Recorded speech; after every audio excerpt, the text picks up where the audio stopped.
Alright, ladies and gentlemen, terrible lighting, terrible camera angle, pretty bad quality. You know what that means, time to make another video. So, what we're doing today is something that PCP owners, specifically those Benjamin guns, probably are fairly familiar with, or should be very familiar with. And that is PCP pump, breakdown, rebuild, main fix. What we're going to be doing today is pulling the thing apart. If I can get this open, I actually keep a nice little kit, normally includes that as well, of just the things to rebuild the pump. So we'll go over what those things are. First thing, pure silicone grease. This is made for scuba diving equipment, works very well. You want to make sure that you have something that's not non-flammable. Pure silicone. If it doesn't say that, don't use it, you'll blow up. Second thing, O-rings. Make sure you guys can see that. That's all the specs on them. Buna N O-rings are going to last about 3 pumps. These are 3 fills, I should say. You want to get Vitons. Definitely Vitons. All the specs are right there. That's going to be 95% of your problems right there. Is this little O-ring way up inside the pump.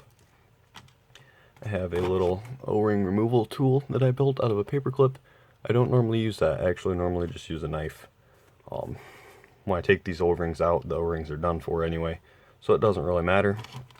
In addition, I have some O-rings that I've changed over time. None of these have actually been bad, they've just looked a little wore, so I swapped them out just to save myself the headache of having problems in the future. Now we'll go over the tools. Tools of trade. As I mentioned, the knife, I use the smallest blade possible, which just so happens to be on this multi-tool to remove that little O-ring. These pliers, they come in handy. For a number of things. In this case, I actually used the tip of the pliers as a punch. You'll need something along those lines. I do have the punch set right next to me, but I just prefer to use these. A small crescent wrench.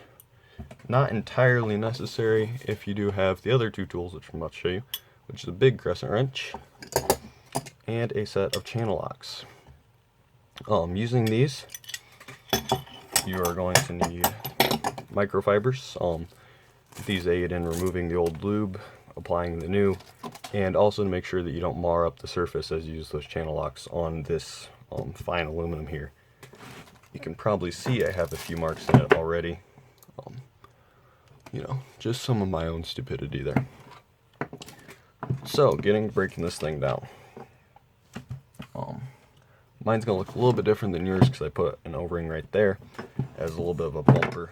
So as I push the pump all the way in, that kind of stops it from hitting so hard. Anyway, first thing you're going to want to do is pull this threaded nut right here. It threads into the body of the pump. You want to take that out. So I'm going to do that right now, and then we'll get back to it. Alright, one more thing I want to show right here is, as you can see right up along this end, quite a bit of moisture sitting there on that check valve. I do run through a homemade little desiccant pack. I believe it's pretty spent right now. It should be blue. It's definitely not blue. So for those of you who aren't, I would suggest either putting a lot of work into making a lot better desiccant pack than what I use, or else going out and buying one to add on to your pump, just to save the innards of your gun from taking that moisture. Because you will end up with rust, and running this high of pressure, these 3000 psi pumps, 3000 psi guns, probably not a good idea to start getting rust. Alright, after you get that all taken care of, all pulled apart, so this is where that body unit would have sat. So, you know, it goes like that. Of particular note on these guns is that the air is actually expelled to the high pressure. The 3000 psi comes out of that little hole. It is expelled on the pull stroke. On that, the air comes hissing out. See? No air pushing out there. On the pull stroke, however, let's see if I can do this in a way you guys can see it. Hopefully you heard that. The air was actually being expelled there. Alright. Next thing. This handle up here is going to twist off. If it's real tight on there, you might need to get something, preferably like a strap wrench on here, something that's not going to mar up your finish, and you just want to twist this off. This cap here is threaded into this big, I'm not sure if it's an aluminum, it might be a steel housing right there actually. And then you get this little pin here, which the handy dandy little Craftsman needle noses take care of that. What you want to do is just set it on something so you can tap it out. Setting it on something probably isn't necessary, but it does help. Also, this pin only comes out the one way, so far as I can tell.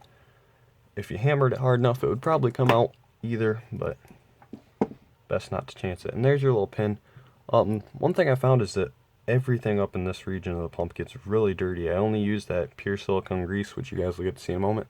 That stuff is completely clear grease. However, everything up here is always black when I disassemble it.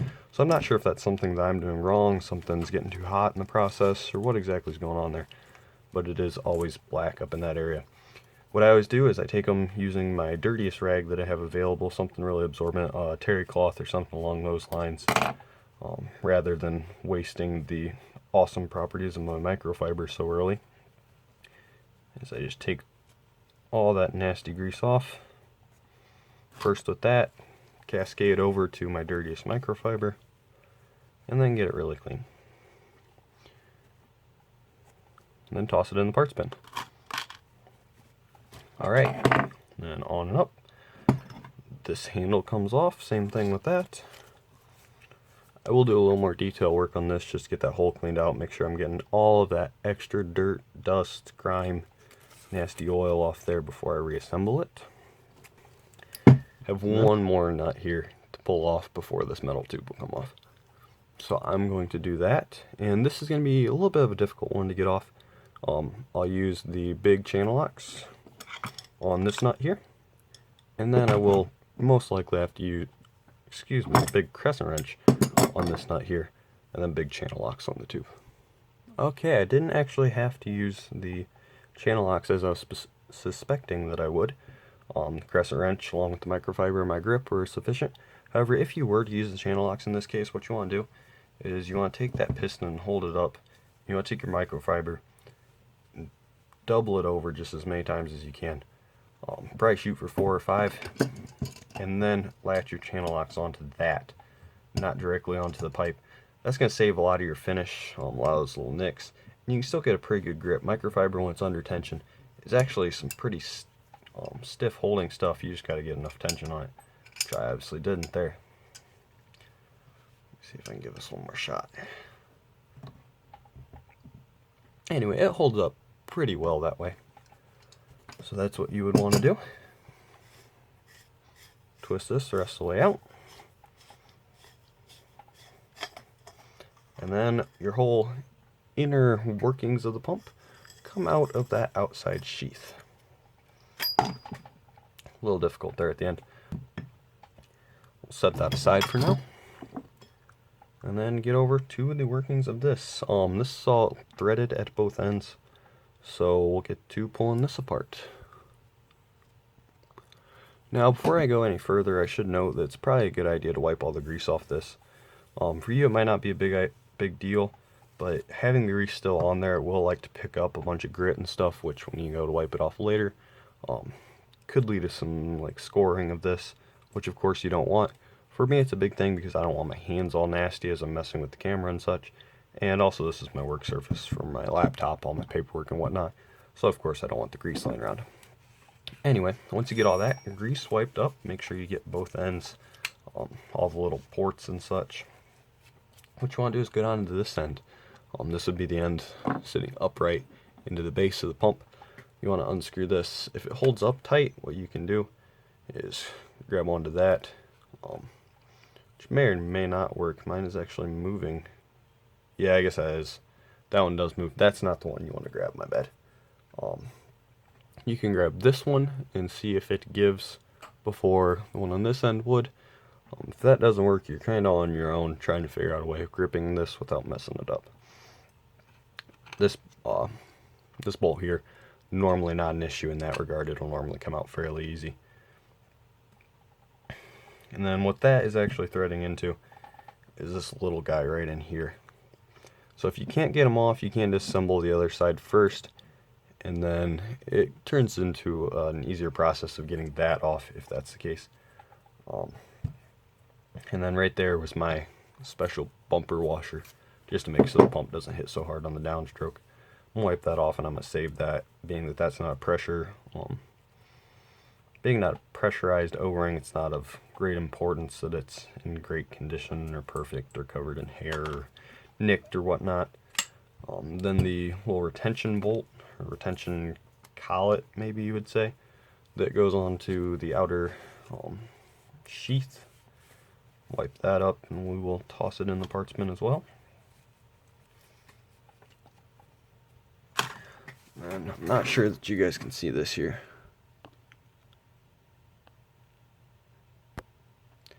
I'm not sure how well you can see this, but that O-ring there, that's the one that's in question right now. It is just obliterated. That's taken the brunt of the work of this pump. The tiniest piston in here being that this is a 3-stage pump.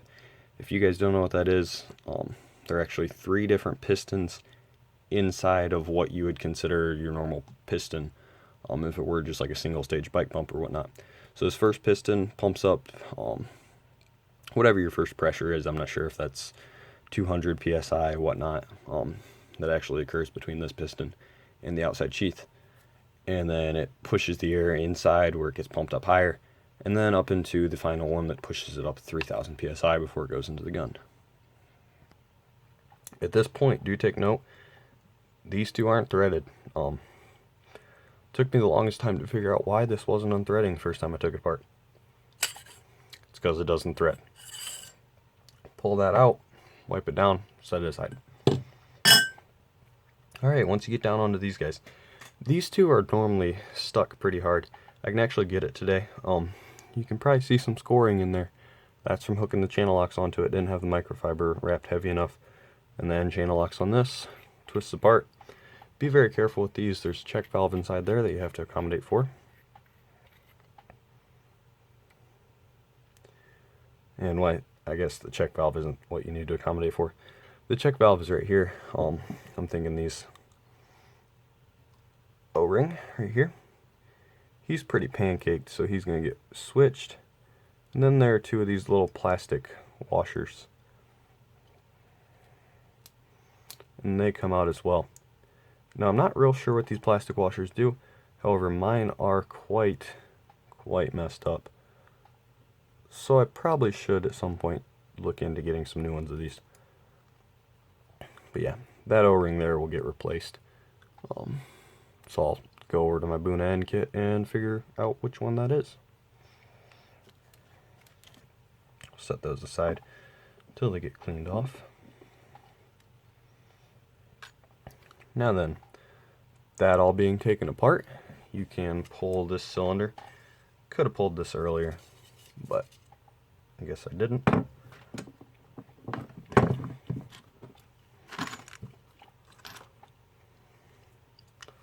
Wipe it down.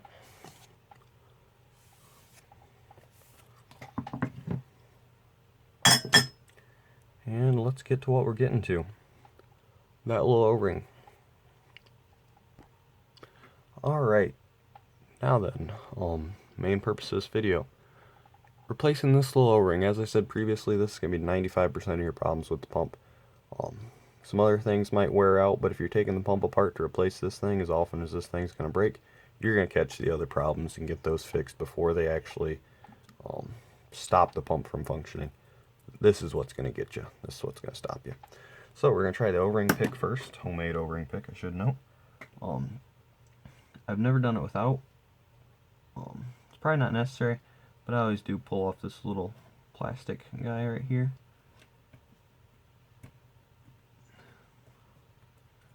And the O-ring pick's just not cutting.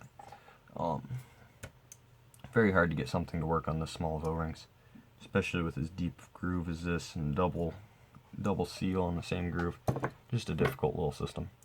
So there we've got your little plastic bumper type thing, and he goes on top.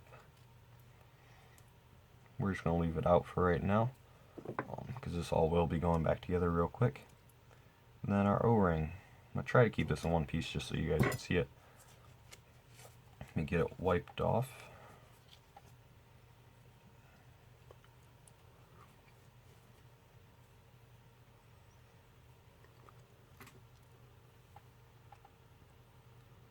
Mighty shredded. Not sure how well that comes through to you guys, but it is done for. Alright, 007 dash, Vuitton O-ring. And that's on. A little plastic doohickey.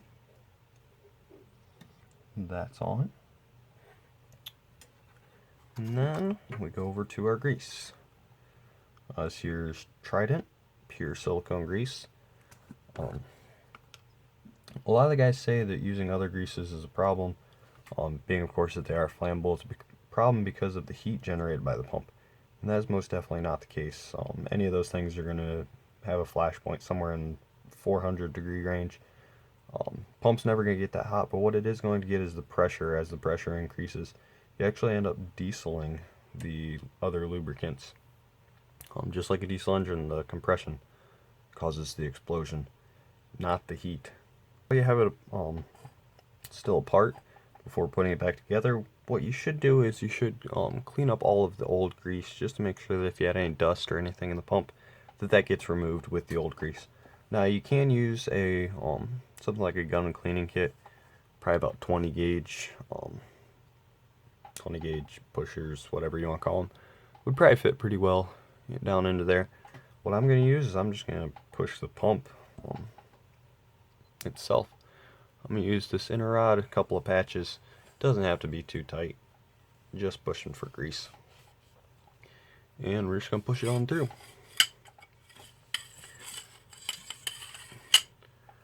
And there we have it. Not a lot of grease left in that one. I had already cleaned it a little bit. And that should be good enough for me. Now I'm going to do the same thing with this shaft, the inside of this, which is the difficult one, and then also the outer shaft. Alright, right here you have your high pressure check valve. This is what actually outlets the air into the base, where it goes out into your whip and into the gun. So this is going to need disassembled. I disassemble it every time I pull the pump apart, just because the higher the pressure, the higher the maintenance load. So as you can imagine, this thing would be a piece that you'd have to take care of more than the others. Almost always requires both crescent wrenches. However, I did have it once that it didn't, so give it a shot. And it did break loose once again. I've been tightening these up quite a bit less than what I used to, and it seems to be working well for me. It comes out, as you can see, fairly dirty. And then see if we can knock those bits out. Alright, you got a spring in here. See, it works well as a punch. And then you have your actual check valve portion. As you can see right there, there's a little drip of moisture on my finger that came off of this. Higher the pressure, the higher the maintenance load. So, you know, the moisture gathers up in there, the grease turns really black, the O-rings wear out quick. I actually do have a Buna N on there right now though, and it seemed to be holding up quite well. That is a second O-ring. I've had the pump for probably 2.5 years now, and I did have to replace the factory O-ring with that Buna N, which is just a hair oversized, but seems to be working quite well for me. And that is once again a 007 O-ring. But I put that O-ring on there before I received my Vuitton 007s. Works fine for me. I'm going to take some patches and get this all cleaned up and then get back to it. Alright, one thing I really like about these pliers is that for ports like this, what you can do, when I say ports like this, I mean ports that have a narrowing down into the middle. You can't really see it, but very wide opening in the top and then very small hole in the middle. So you can't really feed something through it and get all the sides cleaned out. So what I do is I pinch off a little patch with these pliers, fold it over so I'm not having any of that hardened tool steel up against the soft brass. And then just stick it in there and give her a few good twists around the edge of the pliers, up against the cloth, up against the inside of the hole. And you know, you get quite a bit of that grease out that otherwise would really remain untouched. So, you know, if you're at Sears next time, you have an extra $5 in your pocket, one of these wouldn't be a bad buy for you. I use these things probably more than all my other pliers combined, and they're quite feeble little things, but they work quite well for what I need them for.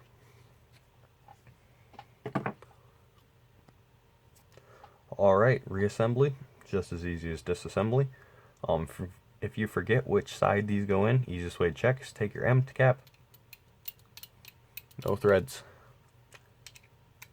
Perfect threads. So this is your side. You can also tell by the threads on the outside, that's what screws into the base plate. So what I do is I drop that into the spring. Let's get a little grease on it first.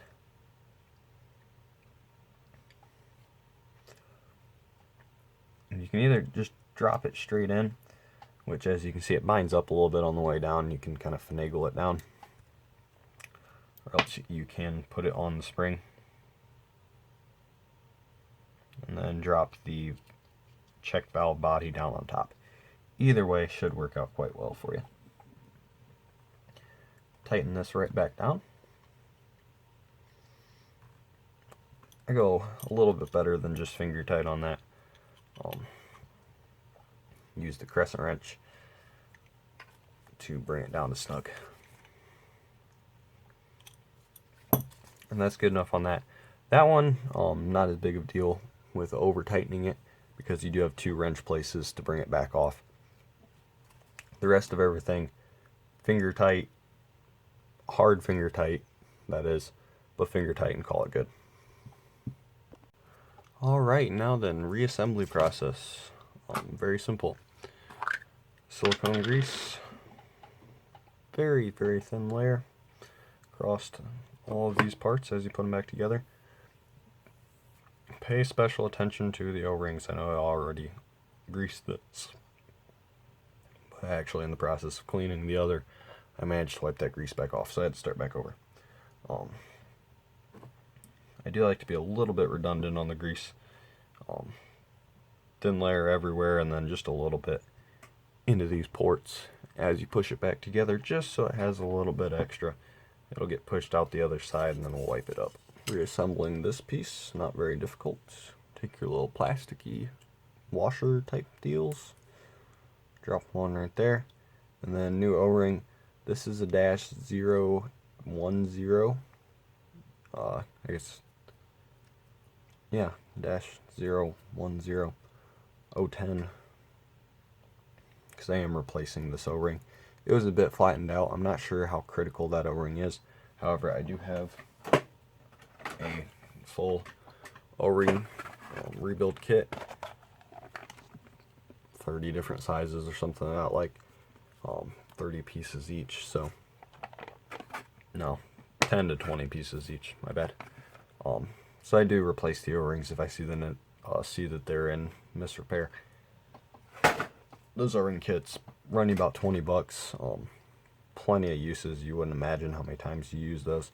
Just knowing that you have the O-rings on hand to pull apart a pneumatic device and fix it is a great feeling.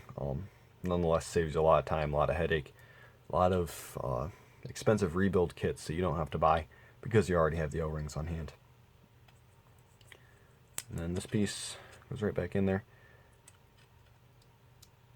As you can see, I put this together and taking it back apart off camera just to ensure that I was doing it right. And the little plasticky piece, one almost stuck to the top. So 2 of them on bottom, and then your O-ring. Sorry about that. And then hand tight right there. Don't need to get out the wrenches and get crazy on this. That's going to seal up fine with those O-rings in there. And getting it awful crazy is just going to make it awful crazy to get back off, and you really don't want to mar these up by using the wrenches on them. After you get that on there, this slides on, just like so, with that aluminum bushing up against the brass fitting. A little bit of grease right along that O-ring. Pops right back together. Now make sure you keep that seated just so it doesn't fall out. This pin right here. If I can get it. Yeah, keep that pulled out just a hair. Now, at this point, before you do anything else, before you assemble any further and forget about it, put this piece back on. I forget it every single time I pull it apart, it seems, but I remembered today. So, a little bit of grease. And I grease these exterior O-rings as well. They probably don't need very much. The residual that I couldn't wipe off would probably be enough. But I bought the grease, I have it here. Might as well grease it. And put that on, doesn't matter how far you push it at the moment. Just push it up on there so it's out of the way. Alright, nearing the end. Big sleeve. I'm thinking it might be steel. Anyway, it's gotta go back on. Grease your O-rings. One right here. One up here. Big O-ring. Big glob of grease. Not really a big glob of grease. Just make sure that you have some the whole way around. Alright, and then you want to make sure that this is sticking out some. If that's not sticking out some, you're going to come into some issues. Careful not to bend it on your way in. And then feed it on. Once you get down to here, start threading.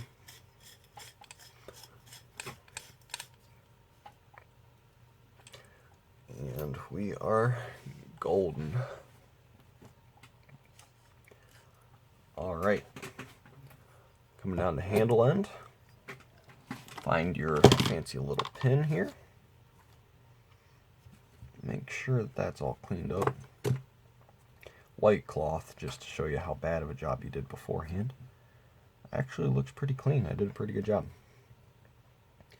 Make sure that you do the same over here. Get that all cleaned up. Should go in very easily. Of course, making a liar out of me.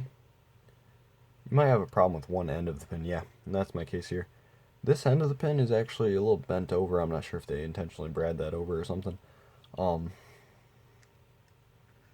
yeah, it's the pin that's unidirectional, not the holes. Taking this pump apart several times and just now realized that. So, drop the head of the pump on, get it back in frame. Handle of the pump, I should say. And then line up your holes, which is easier said than done.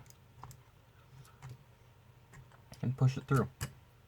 Once you get that in, drop your handle down and start screwing again.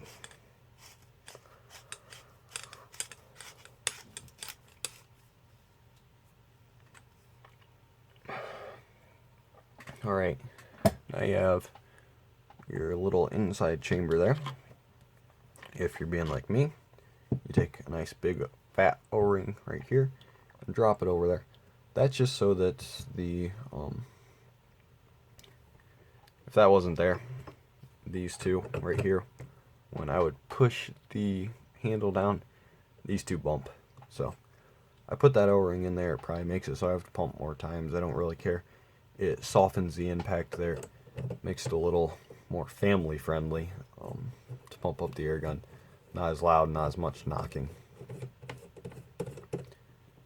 And then thread it on there a few times, pull it back some so you see that you're actually grabbing the threads. Finish tightening her up. Now on this one, once you get her down to tight, what it'll actually do is it'll start spinning. There's nothing locking down what this is spinning onto from spinning freely on those pistons and whatnot inside. So once you get her tight, that's all the better that you can do. You can give that a good hold. But as I said, grease down real well. You can't really grab that with anything without marring it up. So get her as tight as you can with your fingers and call it good. Wipe your hands off, screw this back into the base, and we are good to go. And one more thing before I forget, take a minute and clean out your base before you put it back together. You don't want any of that dust that you would have got in there just from the fact of disassembling to get up into your valve assembly, or your gauge assembly, my bad, or down into the lip where it would go into the gun, get into your valve assembly. So, same process, little tiny needle nose. You can get that all cleaned out. nice and well. Shouldn't be too dirty in there, not a whole lot for the grease and such to accumulate on, but good practice nonetheless. Yeah, that was a spot I had from previously, so not a lot gathered from that, but a good step nonetheless. Now, a little bit of grease.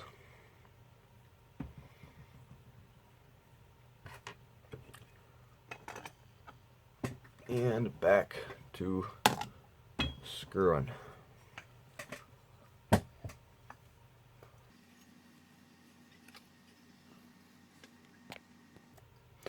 And there you have it, ladies and gentlemen. Few tools, some O-rings, some grease. You'll have to buy some stuff to do this, but you know, $8 here, $3 there, $10, and you got yourself a running Benjamin pump again. Saves, you know, $190, $200 over buying a hill pump. So you have to do this a few times if you own a Benjamin pump. You'll get pretty used to it, but really simple to do. No need to send it off to a professional. No need to send it off to send it back to Crossman or anything like that. It's really a simple process. If you don't feel comfortable with it, definitely don't partake in it. Very high pressure devices. I can't stress that enough. 3,000 psi is enough to rip some stuff up. So if you don't feel comfortable with that, don't think you have the right lubricant, don't think you have the right O-rings, then by all means send it off. But, you know, if you're comfortable with buying pure silicone grease and some good O-rings, 007 size, I suggest Vuitton's. Buna ends will work, just not as long. Then by all means, go about it. And, you know, if you screw it up, not my fault, okay? So, do it at your own risk. Don't mar up the finish. Don't mar up the insides. And be safe, guys.